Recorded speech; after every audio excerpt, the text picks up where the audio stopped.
Добрый день!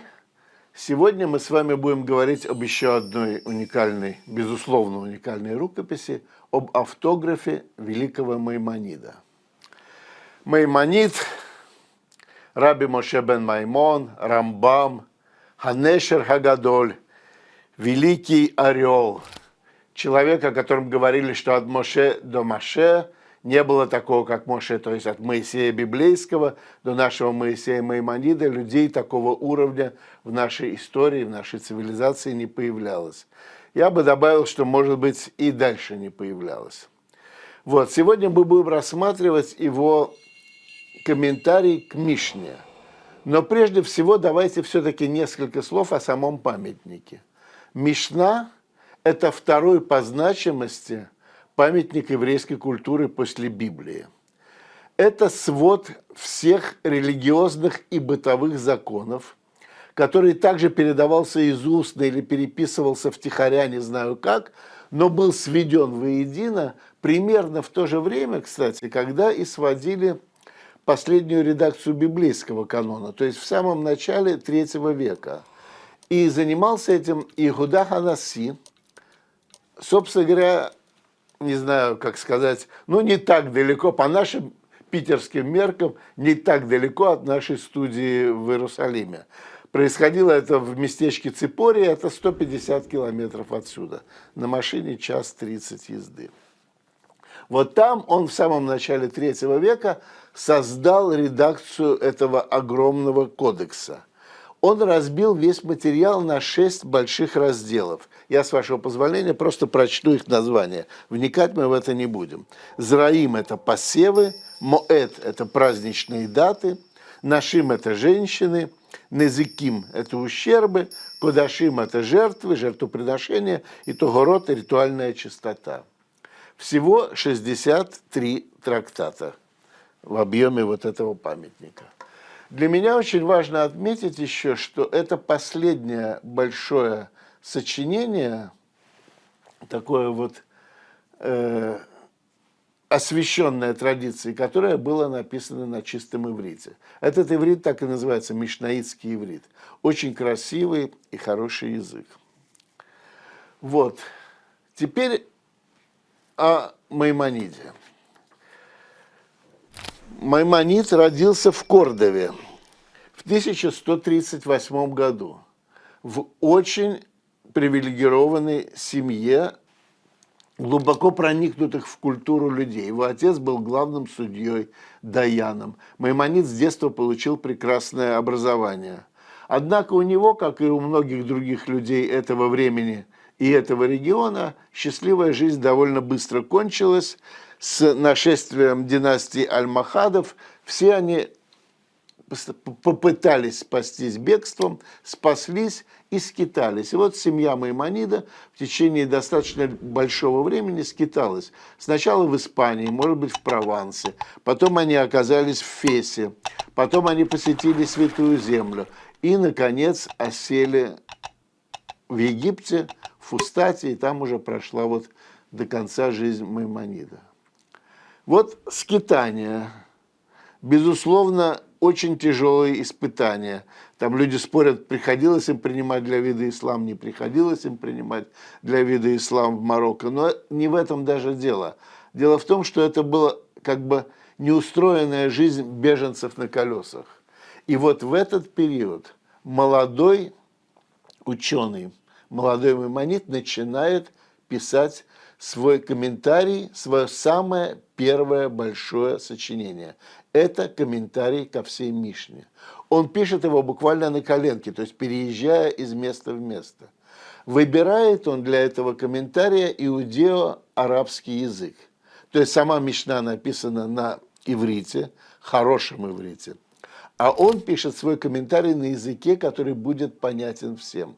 Мы должны не забывать, что в этот период, я не знаю, 95, наверное, процентов всего еврейского населения мира вообще-то своим родным языком считало арабский. И по-арабски говорила, и на арабском писала. И на этом языке создавалась и наука, и культура. Во многом, во всяком случае. И вот он в 20 лет начинает писать этот комментарий. И завершает он его, когда они уже переезжают в Фустат в 1168 году. Вот этот 1168 год, когда он завершил этот комментарий, и является последним спокойным и счастливым годом его жизни. Дело в том, что у него был старший брат, обожаемый, который полностью содержал всю семью. Маймонид действительно мог себе позволить заниматься наукой. Брат погибает, он был купцом, погиб в море, так сказать. Это невероятная трагедия. Маймонид год лежит, но потом, так сказать, жизнь заставляет его встать, и семью надо кормить. И вот с тех пор, с 1168 года и до самого последнего дня своей жизни он очень много работает. Он становится врачом, постепенно к нему приходит слава, он становится придворным врачом, он становится главой еврейской общины всего этого огромного региона и вообще всего еврейского мира. Ему пишут письма, он на них отвечает. Он создает огромные произведения. Мишне Тора, самый главный галахический трактат, Море Невухим, выдающееся и главное, наверное, философское произведение иудаизма. И вот вся эта жизнь невероятно интенсивна и тяжела, просто физически тяжела. И вот еще я хочу сказать, что когда он писал вот этот комментарий, почему нам он очень важен? Помимо всего прочего, в этом комментарии мы видим, что он заложил основы всех своих дальнейших представлений о том, как надо писать галахические сочинения и как надо писать философские сочинения. И то нашло отражение в этом комментарии. Четкость, нет ссылок на, так сказать, талмудические какие-то споры, выданная полностью правильная с его точки зрения постулат того, как надо поступать, и введение к разным трактатам, к разным разделам, которые являются такими, знаменитое введение к трактату поучения отцов, которое является введением в его философию. В общем, вот здесь все это есть. В этом комментарии, помимо всех важностей того, что там написано, там Маймонид заложил и основы своей будущей философии, и основы своего взгляда на иудаизм. Например, самые главные 13 постулатов веры, сформулированные Рамбамом, вот эти знаменитые постулаты, которые все цитируют на иврите, вообще-то изначально они были сформулированы им на иудео-арабском языке, можно сказать, даже на арабском языке, записанном еврейскими буквами, и они появились именно в этом комментарии, в комментарии к трактату Сангедрин. Вот это очень интересно и красиво вообще-то, что отсюда именно начинается, это как бы главный толчок к всему тому, что он сделал потом. И то, что потомки до сегодняшнего дня изучают, но уже, конечно, не на еврейско-арабском языке, а, так сказать, в ивритской оболочке. Дальше, собственно говоря, что происходит? Он живет в Фустате, он умирает в 1204 году, он написал очень много всего, и мы знаем, что он в течение всей жизни вообще-то возвращался к вот этому комментарию. Он его немножко исправлял, он уточнял определенные постулаты, он с ним работал. То есть это вещь, которая сопровождала его всю жизнь. Дальше понятно, он умирает в почете, в богатстве, в достатке. У него прекрасный сын, который продолжает его дело, внук. То есть семья остается высокоинтеллектуальной. И в семье остается библиотека. И вот эта рукопись, о которой я говорю, мы знаем, что она примерно до 15 века, она вообще находилась вот в частной библиотеке семьи Маймонида. Потом кто-то из родственников часть этих рукописей перевез в Алеппо. Как помните, в предыдущей лекции мы говорили, что и вот этот кодекс знаменитый Алеппский, он тоже одним из потомков Маймонида был туда перевезен. Ну вот. И, соответственно, вот что-то там происходило. А в начале 17 века, в 30-е годы 17 века, высокого уровня ориенталист из Оксфорда Эдуард Покак покупает в Алеппо 2 тома от этой рукописи, о которой мы говорим. Он покупает два раздела, собственно говоря, Незекин, ущербы и Кодашим. Вот у него появляются два этих тома. А примерно еще там через 30-40 лет его ученик из этого же Оксфорда, Роберт Хантингтон, там же в Алеппо приобретает еще один том. Это раздел Зераим. В 1692 году Бодлиянская библиотека приобретает всю коллекцию Хантингтона, а потом отдельно приобретает еще и вот эти тома Эдуарда Покака. И в Оксфорде, в Бодлияне, оказываются вот эти вот тома. Но надо сказать, что Покак сразу решил, что это автограф Маймонида. Но это было естественно для него, потому что если он уже купил такую дорогую рукопись, лучше считать ее автографом. Тем не менее, это был вопрос вопросов. Автограф это или не автограф, сейчас мы к этому вернемся. Но дальше, в 1908 году, очень знаменитый собиратель еврейских рукописей, филантроп, один из богатейших евреев своего времени, Сулейман Давид Сасун, приобретает еще два тома. Причем приобретает он их у таких братьев Толедано в Дамаске. И вот у нас уже есть 4 тома, да, которые физически существуют. Сомнений в том, что это продолжение одной и той же рукописи, ни у кого нету. Это действительно совершенно одинаково написанные тома. Он дает описание этих томов в своем знаменитом каталоге Оголь Давид. Он вообще-то очень тонкий палеограф, вообще большой знаток рукописи, настоящий. И он делает очень тонкое палеографическое исследование и приходит к выводу, что это автограф. Но дальше что происходит? Дальше, в 70-е годы прошлого века, и это уже на моей прямо памяти, вот я даже помню разговоры про это, происходит распродажа коллекции сосудов. И Национальная библиотека Израиля ей везет, ей помогают, она приобретает вот эти два тома.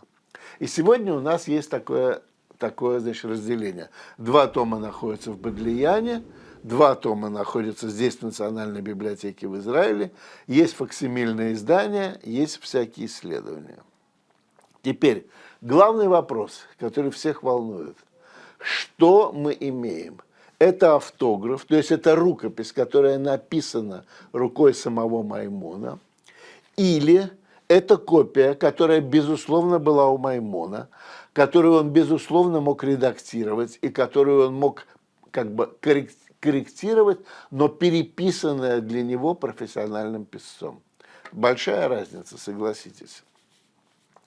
Вообще мы знаем довольно много автографов Маймонида. Больше 60. В основном они находятся в Каирской Генизе. Но и не только в Каирской Генизе. Однако что это? Это, как правило, или черновики, вот, например, черновик из Мишне Тора известный, который он готовился, или личные письма, частные письма, переписки, там, вот, все что угодно. Не забываем, что Маймонид был врачом. Почерк врача – это всегда почерк врача. Но, слушайте, частные письма можно себе писать как хочешь.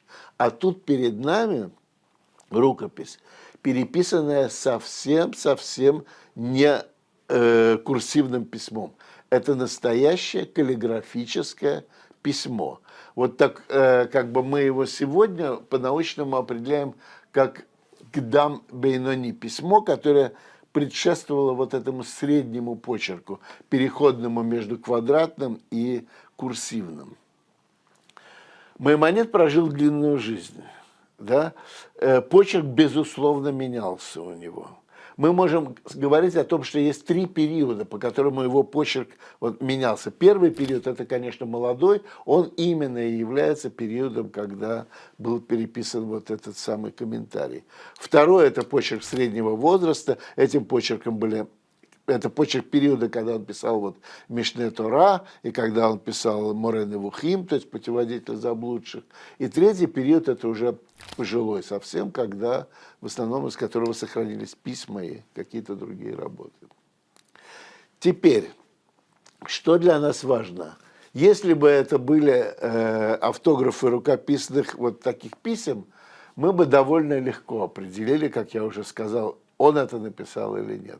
С вот этим почерком сложнее. И тем не менее, все-таки есть возможности выявить индивидуальные черты этого почерка. Этим занимался и сам Сосун, как я уже сказал.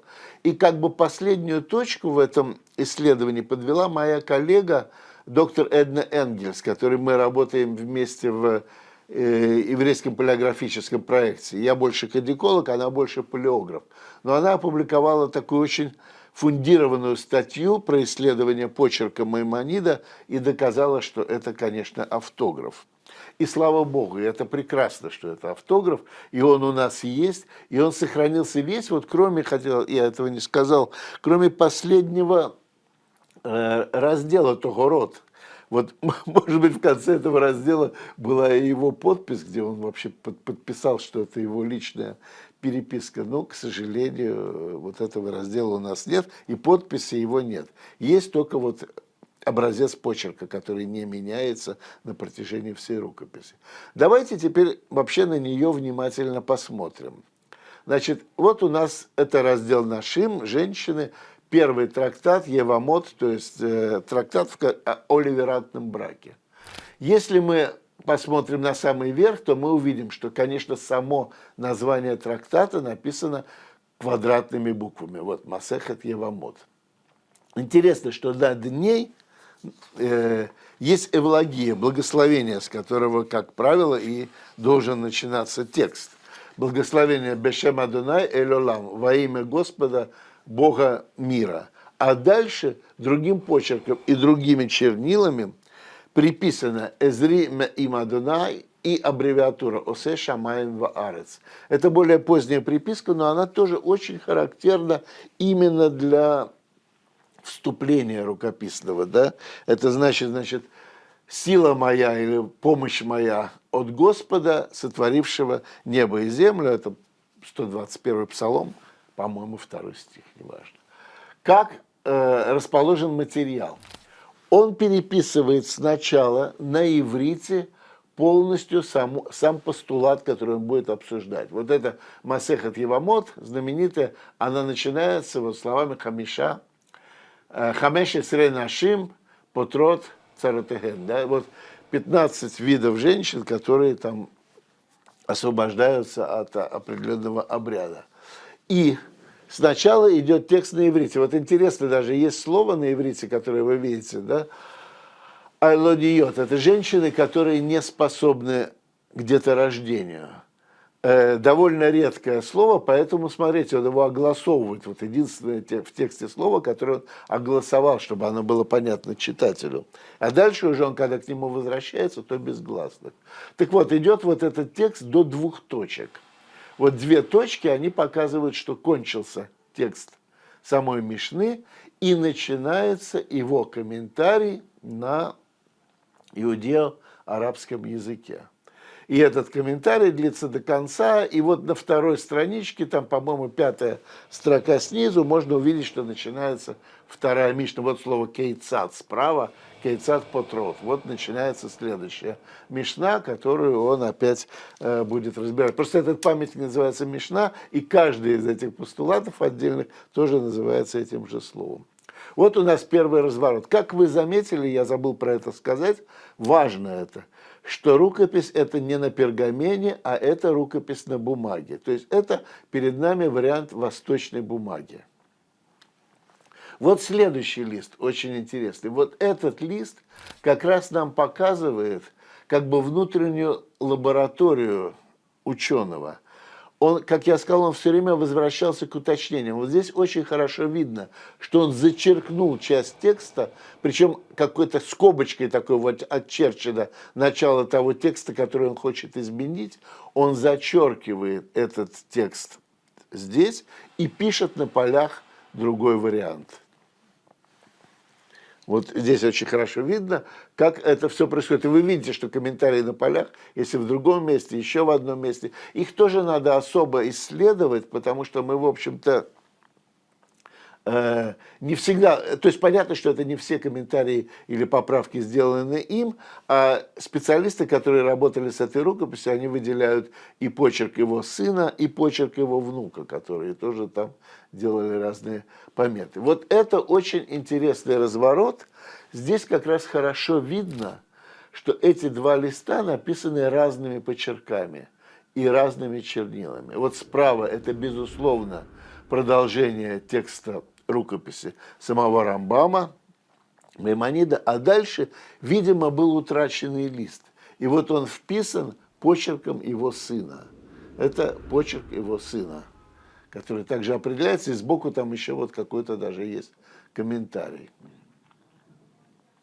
Здесь тоже вот просто общий вид. Давайте посмотрим, как это выглядит. Комментарии на полях и довольно убористый, но уставной почерк. Вот важно, он нигде не переходит на курсив. Это именно готовится вот такая рукопись. Мы вообще знаем, что он очень тщательно готовил. Он никогда свои произведения, он никогда не ограничивался даже одним черновиком. Всегда был один черновик, потом чистовой черновик, потом переписанный вот им, как в нашем случае, или дальше уже, когда он был очень занят, то его писцом каким-то вот уже чистовик.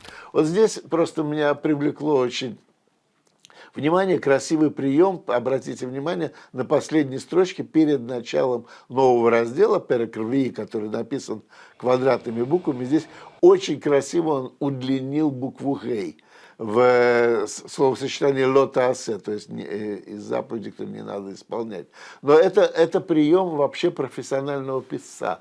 С точки зрения логики текста это было делать не обязательно, потому что текст здесь кончается, начинается новый раздел, можно его бросить и на середине. Но так, безусловно, симпатичнее, так красивее. И вы увидите, что, если посмотреть на этот лист еще раз, вы увидите, что довольно много строк он также выравнивает удлиненными буквами. Вот особенно на левом листе, там в конце просто видно это, да. Вот оваль, например, ламет очень удлиненный, красивый здесь. И так далее. Вот очень характерная, кстати, для него лигатура алеф ламет, вот чуть ниже, после оваль. Ну, во многих местах это видно. И, кстати говоря, вот когда Эдна Энгель, когда мы с ней говорили про этот почерк, я говорю, ну вот, а вот чем он характеризуется? Потому что это же очень тонкие палеографические вещи. На чем мы, собственно, основываемся? Она выделила вот какие вещи. Она сказала, вот его округлость такая, молодость этого почерка, он такой широкий, вот там все буквы дышат, они не наезжают одна на другую. Он какой-то раскрепощенный и немножко вот округленный. И также там можно, например, заметить, что буква «мем» или буква «алеф», она написана всегда такой немножко индивидуальной манерой его, между курсивной и полукурсивной. В общем, вот какие-то такие вещи. Но главное, она подчеркнула это, и мне кажется, это тоже очень здесь хорошо видно. У него текст дышит. Вот он какой-то вот такой вот, не знаю, праздничный. Вот этот лист, очень для меня симпатичный, это лист, где он приводит, собственно говоря, Мишна приводит, а он это разбирает, разные варианты, как пишется разводное письмо. И есть текст разводного письма, и как оно подписывается. Было две возможности подписать это письмо. Именем отца, или именем и отметкой, что ты свидетель, и так далее. Были ситуации. Но здесь вот очень смешно, потому что в Мишне разбирается еще и ситуация, когда многие, ну да, я не знаю, многие, хорошо, некоторые свидетели подписывали не на иврите, не еврейским названием, а по-гречески. Кстати, и их называли Еваним, то есть греки. Вот как должна выглядеть кошерный или некошерный гет, если часть из свидетелей подписала его по-гречески. Кстати говоря, Маймонид в своем комментарии именно он объясняет, что вы, ради бога, только не думайте, это не греки, которые верили по-гречески в богов, а это, конечно, иудеи, кошерные, стопроцентные, но просто которые использовали греческий язык. Так вот, чтобы показать греческий язык в подписи, здесь написаны подписи, конечно, на иврите, но наоборот, зеркально, а сбоку еще приписано слово «еваним», то есть греки. Вот это вот очень смешная комбинация, которая Ну, я не знаю, показывает, вот как он хотел показать, что это все-таки что-то иностранное, но по-гречески ничего здесь не написано, это просто перевернутый еврейский текст.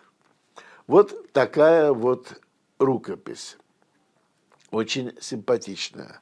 Что можно сказать о ней еще? Мы можем сказать, что мы сегодня твердо убеждены, что она является автографом. Если у вас есть возможность пойти в Национальную библиотеку, то в Национальной библиотеке на выставке рукописей есть отдельная такая, я не знаю, телевизор маленький, в котором самые лучшие или самые избранные рукописи, хранящиеся у них, есть небольшие пояснения. И там есть такой целый раздел, посвященный этой рукописи. Можно сказать, что вообще-то, наверное, действительно он сожалел, что написал свой комментарий на иудео-арабском, а не на иврите. Потому что как только комментарий вышел, его сразу стали переводить на иврит. Переводили при его жизни. Переводили, кстати говоря, те же переводчики, которые переводили и Море Невухим, то есть и путеводитель вот этих самых заблудших или сомневающихся. Это и Аль-Харизи, и Ибн Тибон. Но перевод этот затянулся, отдельные части там допереводили, по-моему, только в XIV веке. И вот нам очень важно ответить, что в период инкунабулов появилось одно полное издание Мишны с комментарием Маймонида. Это издание Неаполя 1492 года, где, как вы видите, вот это о многом говорит, потому что такие большие произведения, например, весь Талмуд ни разу не издали в 15 веке, а вот эту Мишну издали. Это вот тот же самый, начало того же самого трактата. Вот Евамот, лаверантный брак и те же Хамеш Эсре Нашим, Потрот, Царотеген. Да, вот те же самые слова, но здесь они уже написаны квадратным письмом, а комментарий Маймонида написан вот письмом Раши, он идет здесь ниже, но это уже комментарий в переводе на иврит, то есть комментарий уже доступный всем.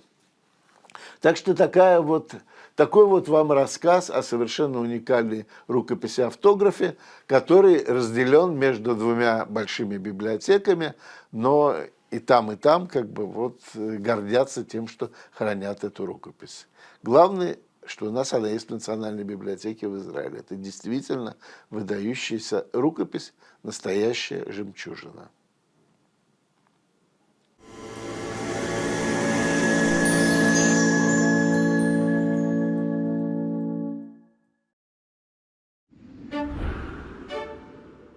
Thank you.